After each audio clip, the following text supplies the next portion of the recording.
We're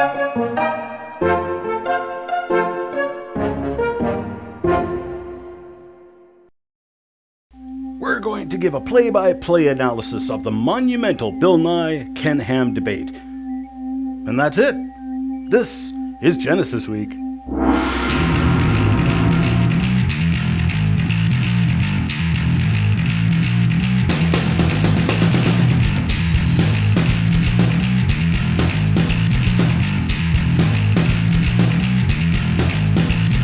And a welcome to this episode of Genesis Week, the weekly program of creationary commentary on news, views, and events pertaining to the Origins controversy, made possible by the supporters of CORE Ottawa, Citizens for Origins Research and Education. Excellence in pirate broadcasting, we set up the studio in my uncle's basement so we could continue to bring you the information the anti-creationists don't want you to see or hear, and giving glory to our Creator while doing it. We believe God gave you an intelligently designed brain because he expects you to use it. Remember, if you get lost in cyberspace, you can just punch in wazulu.com, that's me, or genesisweek.com, that's the show, and you can find us. And you can subscribe to our YouTube channel to get extras like Crevo Rants and full interviews with our guests. I'm your host, Ian Juby. Conservative estimates place the viewership of the Bill Nye-Ken Ham Smackdown at a staggering 5 million viewers. That's enough to make any media outlet drool. Now, I went on a spontaneous tweet fest during the debate and was overwhelmed by viewers asking for me to do a show devoted to post-debate commentary. In all honesty, I had originally not planned on any commentary to the debate. Many creationary thinkers were disappointed by Mr. Ham's performance, and I have to agree that Nye won the debate. But he won it by showmanship and not facts. He also won it only because Mr. Ham didn't call Mr. Nye on his pathetic excuses for argumentation.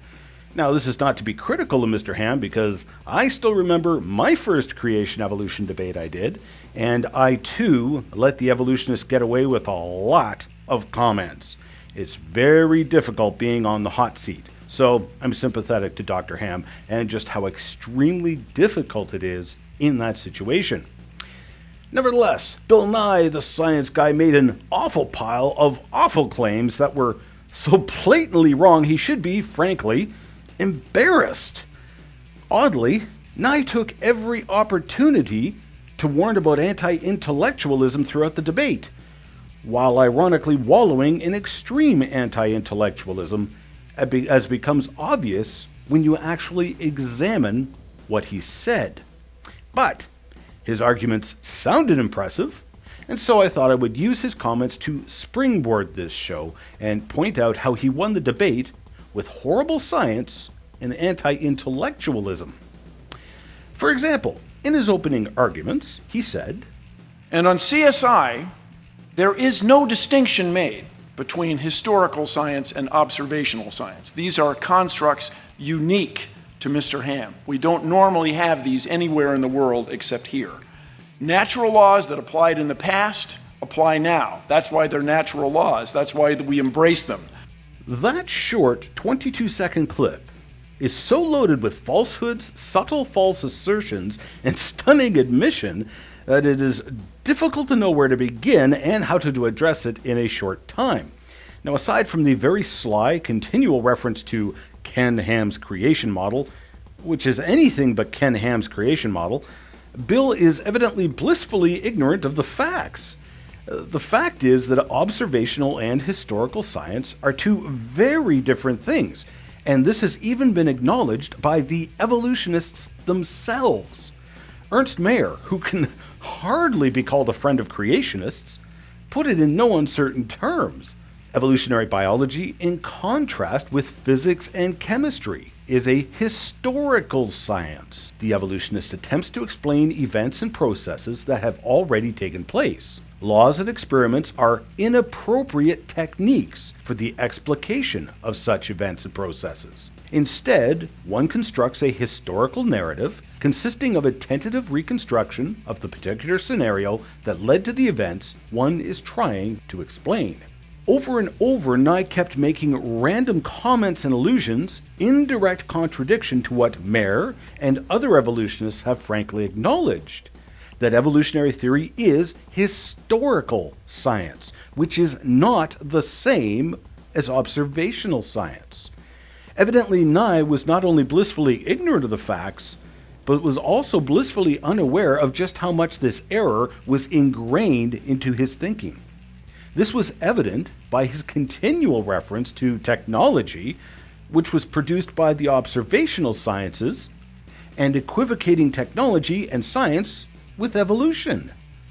The non sequitur becomes obvious when you simplify his comments. Basically, he was saying, we have cellular phones, computers, and airplanes. Therefore, evolution is a fact. No, the two are worlds apart. But it's obvious that Nye either did not understand this or would not understand this. That possibility is disturbing. Furthermore, I was glad that Nye brought up natural laws, even though he continually alluded that somehow creationists claim that natural laws have changed from the past. Not once did Ham, or any other creationist that I know of, ever suggest that natural laws have changed. His assertion was flat out false. In fact, I would pitch it right back to Mr. Nye. You contend that natural laws were always the same. Excellent, I couldn't agree more. So tell me, Mr. Nye, how did the first life arise? See, that question was asked during the Q&A portion of the debate, and Nye honorably admitted that he did not know. Now, I appreciate that he admitted that, but what was not addressed was the reason he did not know. The reason he cannot answer the question of the origin of the first life is because we have scientific and natural laws, such as the law of biogenesis and the second law of thermodynamics, which show that it is impossible for life to arise from non-living material. Evolution has life arising from non-life, in direct violation of these well-established scientific and natural laws. Well, if it violated natural law, then that means the event was extra-natural. You will be more familiar with the term supernatural, outside of the natural, extra-natural. So Bill Nye believes in the supernatural, he just doesn't know it. Now, we creationists also believe in the supernatural. We just honestly acknowledge where the limits of science are and where the lines of the supernatural are drawn. It's interesting to note that the special creation model does not violate these two natural and scientific laws. Now, even though the first life was outside of the natural realm, we still have life arising only from life, and intelligence directed thermodynamic energy to build the first life. Nye went on to talk about how ice cores have too many years for a young Earth, which of course Ken Ham refuted in one sentence, mentioning the Lost Squadron aircraft buried under 250 feet of ice with hundreds of ice layers on top, all happening in about 50 years. Now, we dealt with this in several Genesis Week episodes, but Nye then went on to trees that were allegedly older than the 6,000 year age of the Earth. If we go to California, we find enormous stands of bristlecone pines. Some of them are over 6,000 years old, 6,800 years old. There's a famous tree in Sweden, Old Tycho, is 9,550 years old. How could these trees be there if there was an enormous flood just 4,000 years ago? Now, first of all, the bristlecone pine trees were dated by counting the tree rings, but it's a well-known and established fact that trees can grow more than one ring per season. In fact, that particular area of California, multiple tree rings per season is not to be explained, but rather to be expected. So by the time you take these multiple rings into account, the age of the tree quickly falls within the 4,500 year time frame. Old Tycho was not dated by counting its tree rings, but was actually given that age by carbon-14 tests performed on its roots. So tell me, Mr. Nye, do you accept that carbon-14 age? If you do, then I presume you also accept the carbon-14 ages returned on dinosaur bones. Carbon-14 tests on dinosaur bones, which invariably return ages of between 5,000 and 50,000 years old, sometimes returning ages as being thousands of years younger than old Tico. Do you accept those ages as well? Mr. Nye frequently referred to the fossil record, but he obviously knows nothing about the fossil record based on his comments. We find a sequence of animals in what generally is called the fossil record. This would be to say, when we look at the layers that you would find in Kentucky, you look at them carefully, you find a sequence of animals, a succession. No, you don't. Even Dr. David Raup from the Chicago Field Museum acknowledged this. A large number of well-trained scientists outside of evolutionary biology and paleontology have unfortunately gotten the idea that the fossil record is far more Darwinian than it is. This probably comes from the oversimplification inevitable in secondary sources, low-level textbooks, semi-popular articles, and so on. Also, there is probably some wishful thinking involved. In the years after Darwin, his advocates hoped to find predictable progressions. In general, these have not been found, yet the optimism has died hard and some pure fantasy has crept into the textbooks. In fact, there are multiple reasons why Nye's claim is just plain wrong, and his ignorance of the matter becomes evident in other comments he made. We're delighted. That's why I say, if you can find a fossil that has swum between the layers, bring it on. You would change the world. Oh, really? Well, how about millions of fossils that swam between the layers? Nye clearly knows nothing of the fossil record. Let's make use of the evolutionary ages, which I do not believe, but will use for Bill's sake to make a point. The coelacanth fish first appears in the fossil record 450 million years ago, vanishes from the fossil record 75 million years ago, yet is still alive today unchanged. So not only did 450 million years of evolution cause the coelacanth to evolve into the coelacanth, in direct opposition to evolutionary change, and perfectly in line with what the Bible says that life will reproduce after its kind, did the coelacanth swim up through the last 75 million years of rock layers, Mr. Nye? Well, of course not. All it means is that the coelacanth was not preserved in those rock layers when the rock layers were formed. Now, from this very simple fact, we can make an obvious conclusion. The absence of the fossil does not mean the organism was absent when the rock was made. Therefore, everything Nye said about an alleged fossil sequence is invalidated because the fossil record is known to be an incomplete record. You cannot build a succession of fossils when you know for fact that organisms that were there weren't fossilized. Furthermore, Mr. Nye wanted fossils swimming through the layers. Well, he's got it. In the famous Paluxy River in Glen Rose, Texas, as well as Georgian Bay, Ontario, and many, many other places around the world, you can find the burrows of clams which have swum up through tens of feet of what was mud, which is now hardened into multiple layers of rock. Now, in the upper layers, you can find the corpses of all those clams, where they died attempting to burrow to freedom after obviously being buried rapidly alive in a massive mud flow at least several tens of feet deep. Now, this doesn't even get into polystrate fossils like trees, which are going up through multiple layers, often by tens of feet. The evidence is clear. These layers do not even represent tens of years, let alone thousands or millions. And these layers certainly do not represent a succession of fossils. Now, this is all common knowledge, Mr. Nye, so why hasn't this information changed the world? But Nye then continues with the falsified fossil sequence and talks about Tiktaalik, as if it's the evidence for evolution and the power of evolution to predict. And people realize that if this, with the age of the rocks there, as computed by traditional scientists, with the age of the rocks there, this would be a reasonable place to look for an animal, a fossil of an animal that lived there. And indeed, scientists found it, Tiktaalik, this fish lizard guy. In other words, they made a prediction that this animal would be found, and it was found. So far, Mr. Ham and his worldview, the Ken Ham creation model, does not have this capability. It cannot make predictions. Tiktaalik was supposed to be the half-fish, half-tetrapod land-walking animal, one of the first fish to grow legs and walk up onto land.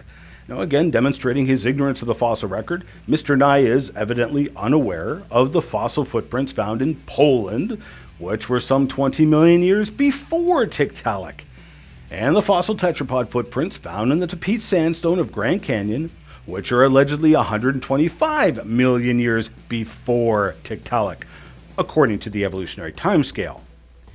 Well, if Tiktaalik was evolving legs and feet, then what are the footprints from perfectly formed legs and feet doing in rocks made 125 million years before Tiktaalik? Please notice that evolution would predict not finding footprints in rocks older than Tiktaalik. So contrary to what Mr. Nye has ignorantly proclaimed, evolution actually failed in its predictive power, while the creation model, which can and does make predictions, sees its predictions fulfilled.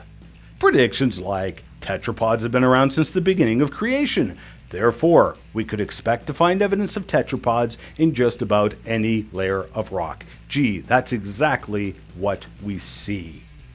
Speaking of predictions, the creationary worldview most certainly has made predictions. Just a couple of weeks back, we interviewed Dr. Russell Humphreys, who, using the young Earth creation model, successfully predicted the magnetic fields of multiple planets and moons, while evolution failed in its predictions of those magnetic fields.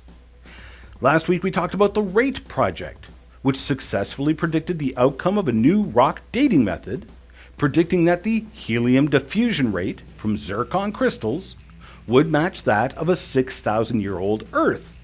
Their prediction was bang on, while the old Earth model was wrong by a factor of 100,000. When junk DNA was first heralded by evolutionists as proof of evolution, some even going so far as to call it a fulfilled prediction, creationists predicted that purpose would be found behind this purposeless, useless DNA. Well, sure enough, astonishing levels of use and purpose have been found in all of this junk DNA. The list of predictions that creationary models have made is far too long. I could devote an entire show just to that subject. I could also devote an entire show just to the failure of evolution to make predictions. I've only given a few examples here. We got to take a short break. Stick around. We'll be back in a minute. Not again! To the horror of both fans and enemies, Ian Juby is back with more ranting goodness. Okay, Jacques. You first. Just when you thought his meds had kicked in, Ian goes off on a tangent about what killed the dinosaurs, the origin of life, defining evolution, and yes, even sex. It wasn't enough for an R rating, but nowadays, what is? Volume 4 of his ever-popular and ever-hated Kurivo Rants has 8 new short, fast, funny, and hard-hitting episodes. You can get your copy on the soon-to-be-extinct DVD for $15 plus shipping and handling, or purchase the instant digital download of all 8 tracks for just $8. Or you can buy all 4 volumes of his world-infamous rants for the price of 3. Order your copies today and have a party with, like, popcorn and stuff. Visit Ian's bookstore today. Welcome back. We've been given a response to the Bill Nye Ken Ham debate. Mr. Nye rambled on about the alleged impossibility of Noah's Ark. Inherent in this worldview is that somehow Noah and his family were able to build a wooden ship that would house 14,000 individuals. There are 7,000 kinds, and there's a boy and a girl for each one of those. So it's about 14,008 people. And these people were unskilled. As far as anybody knows, they had never built a wooden ship before. Well, there is subtle evolutionary assumptions, arrogance, and ignorance in Mr. Nye's comments. He has the assumption that people in the past were not as smart as we are now. Clearly, historic people were unskilled and couldn't build anything like vast wooden ship. Okay, so historic people somehow built the Great Pyramids. And we still don't know how they did that. The Romans built a temple on top of the ruins built by the ancients. Ruins that incorporated cut stones weighing about 1,000 tons each. With all of our modern technology, we have one portable crane in the world, the entire world, that could lift those stones. And it takes up acres of space. These people somehow cut and moved these stones, yet they were clearly technologically inferior to us. By the way, we know how they did it, and it was very, very smart. We'll be showing you how the ancients did this in detail in our upcoming documentary, Mystery Noah's Flood, due to be released hopefully this summer. Now, the point being, just because we don't know how to do something doesn't mean the ancients didn't know how. It's an evolutionary assumption that we are progressing through time, evolving from stupid, less intelligent apes into the superior intelligent man. The historical record actually shows the opposite. People used their brains much more effectively in the past. People in the early 1900s built an extraordinary large wooden ship, the Wyoming. It was a 6-masted schooner, the largest one ever built. It had a motor on it for winching cables and stuff. But this boat had a great difficulty. It was not as big as the Titanic, but it was a very long ship. It would twist in the sea. It would twist this way, and this way.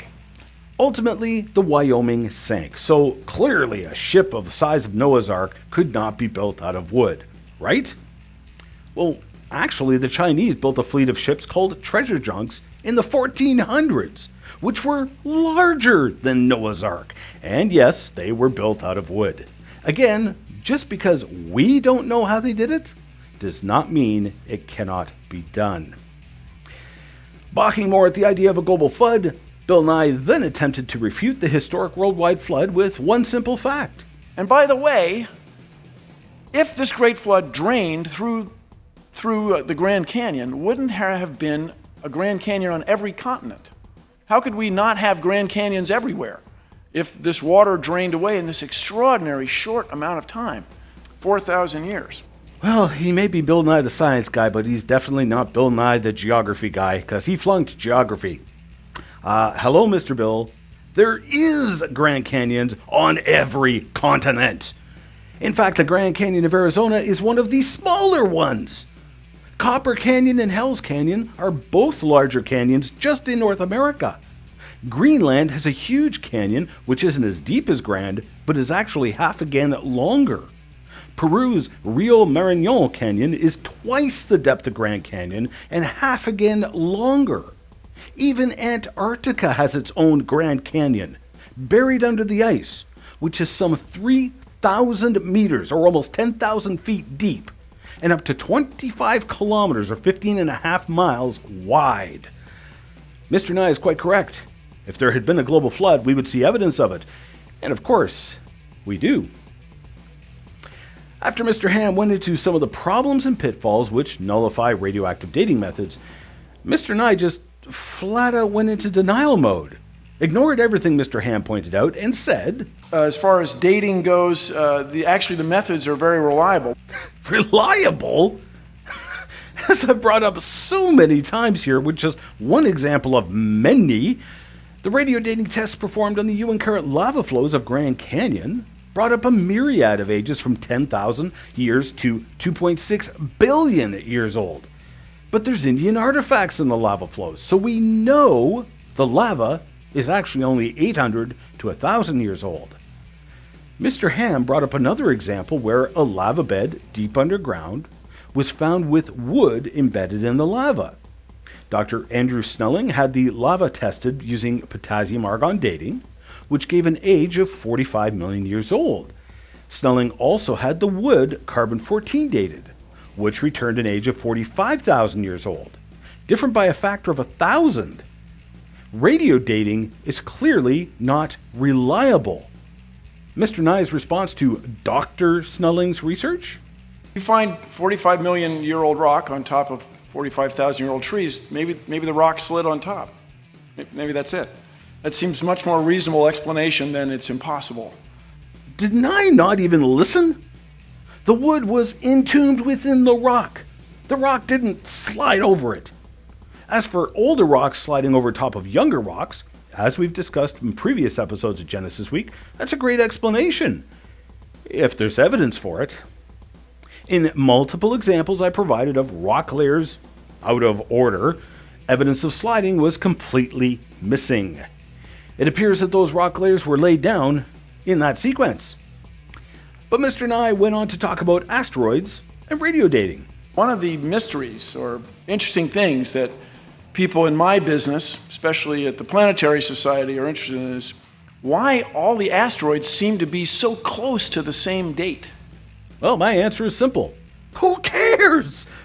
If the dating methods clearly don't work on rocks of which we do know the age, why would you even bother to call upon those dating methods for something like an asteroid of which we have no idea what its age is? But Mr. Nye also brought up one of the questions that I like to ask evolutionists.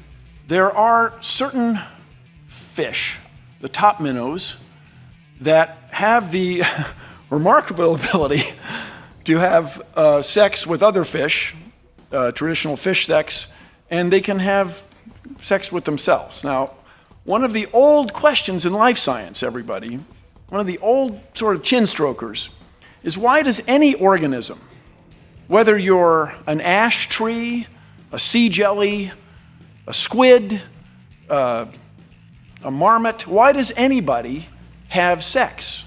Well, you see, Bill, there's this book, and it does tell us why we have sex. It says that, in the beginning, God created the male and female. But this is such an excellent question, Mr. Bill. How do you explain sex within evolution? You can't. You brought up an example of one of the many benefits of sex. Hey, nobody is denying the benefits of sex. That has nothing to do with how sex came to be.